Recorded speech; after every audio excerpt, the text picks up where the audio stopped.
solar one is more on his paws, and this one's completely obliterated, and he's got the solar crowns right. In this one, he's got a god with a solar crown in a ship with some hieroglyphs behind him and some wedge-out eyes. That there's absolutely nothing there. And there was nothing in the papyri that he could have got these from. And then he proceeded to give us an interpretation of these figures. And that's what I want to show you. Because the critics say Joseph Smith got nothing right. Now, I'm not going to argue that he got everything right. Why? Don't let them trap you in that either. Because they'll say, oh, if you're saying he got something right, he had to have gotten it all right, otherwise he's still a false prophet and you lose. Why isn't that accurate? He's still human. Huh? He's still a human being in everyone. He is still a human being, but there's a better answer. I mean, that's a darn good answer, but there's a better answer. Joseph Smith never commented on the rim. He never said one word about the rim. And that is important. I've got some studies on it. That rim is seriously important. There are some of these lower figures that Joseph Smith in his interpretation said, well, if the world can find out the meaning of these figures, that's fine. Go ahead. Let him. He also said, some of these interpretations over here will be given in the due time of the Lord. There are some interpretations he didn't even bother with. So how can he be held to account for being a false prophet, for giving a false interpretation? You know, Logic 101 says, time out, something's wrong. But we can ask, what about the ones that he did interpret? What did he say about these figures? And do they actually match? Is there something here? Or is Joseph Smith just on a wing and a prayer and his plane has crashed? This is what I want to show you. Figure number 1. And I have this on my Mormonism research website also. I've got a lot of stuff on that. Facsimiles on figure number 1. This is how Joseph Smith restored it. This figure, and I'm just going to read this real quick. This is the Egyptian Khnum Ra. He's the creator, and he represents the spirit of the 4 elements. He is the soul of the material world. In the Egyptian coffin texts, he's begotten of the members and created in the heart of the great God. He is the Melech HaOlam, the king of the universe. Joseph Smith says this is Kolob, the first creation, first in government, measurement of time. Now, Kolob just happens to be a Semitic word, truly. And this is fascinating. It's Kolb in Hebrew, and it means to alter, to change, to turn over, to go flip-flop. It can mean the heart as the center of a person. It can mean the 18th mountain of the moon. It's a certain bright star in Alpha Scorpio. And Regulus is called Kalb al-Assad, which is the heart of the lion. The Arabic word, Keleb, is pronounced like Kalb, and it denotes the constellation of Canis Major. That's the dog constellation with the dog star. Its principal star is Sirius. Canis Minor and its star, Procyon. Also the star of the head of Hercules, the Arabs call Canopus. Canopus ponderosus. It's a heavy weight. Let me show you what I found in the Egyptian literature real quick. Here's Khnum Ra, up here. He's depicted as the creator of man. He's depicted as a potter. This is the same figure as our figure number 1. In the Egyptian descriptions, he is called the weaver of his light, the governor of the house of life. He is called Khnemu, the lord of the land of life. Khnemu, the governor of the house of sweet life. Joseph Smith said he was first in time, first in creation, first in government, and a measure of time.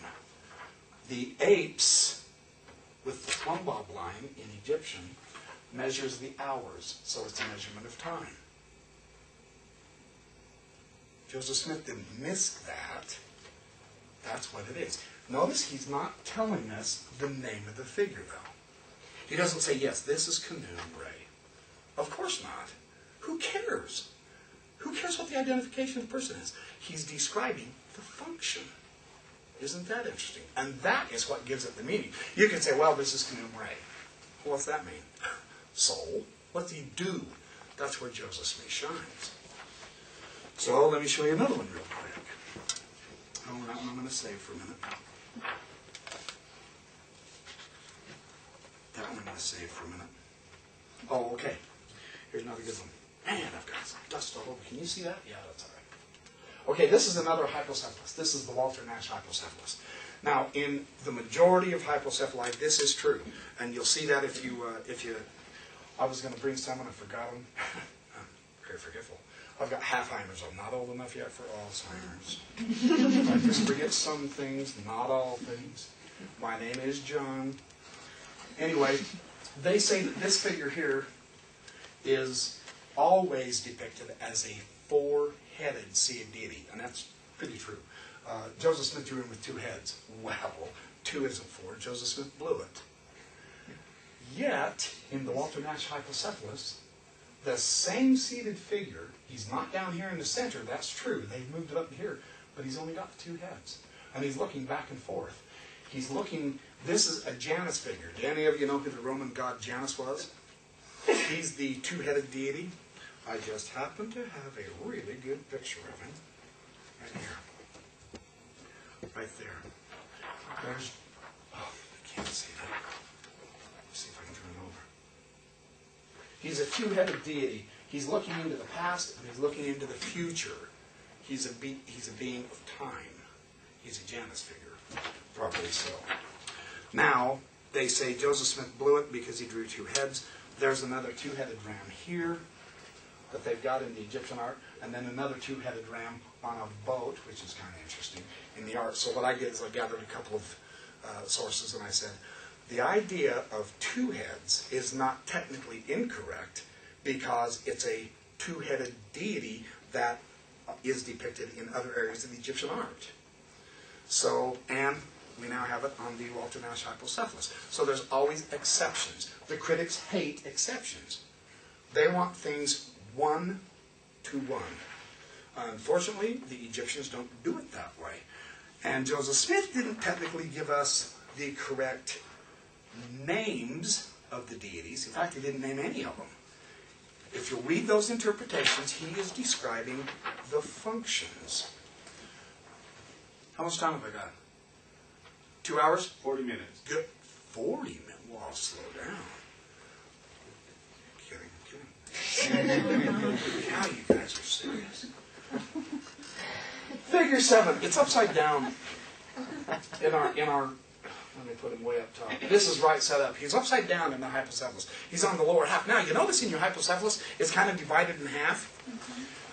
This is kind of cool, too, because in the hypocephali, most of them are compartmentalized and divided in half. As a rough sort of division here, the deities on top, on the top half, all have solar discs.